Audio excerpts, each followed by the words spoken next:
Assalomu alaykum. Va alaykum assalom. Keling. Kitob topshirmoqchi edim. Qaysi yo'nalishsiz? Tarix 2-kurs. Guvohnoma raqamingiz? 1335.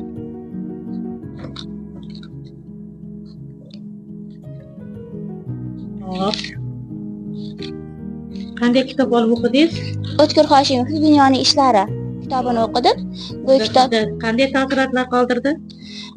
bu qisqa hayotiy hikoyalardan iborat bo'lib, bosh qahramoni, ya'ni o'sha berkitilgan holda yozilgan ekan. Va buni oxirigacha o'qish davomida bu qahramon, ya'ni O'tkir Hoshimov o'zligini tushunib yetdim. Xo'p, keyin bunda ona va bola bir-biriga muhabbati va o'sha qiyinchiliklari da asosan aks ettirilgan ekan. Menga oxiridagi iltijo asari juda ham yoqdi va bundan men ta'sirlanib ketdim. Va bu iltijoda onasining qabriga boradi ekan. Onasi o'lganini, "Ona, meni eshityapsizmi? Sizga erta bahorda boychechaklar juda ham yoqardi. Mana bor" deb aytadi ekan. Keyin "Sizga nevaralaringiz gullar olib kelganda tiriklik, esonlik, omonlik deb yuzingizga surtardingiz.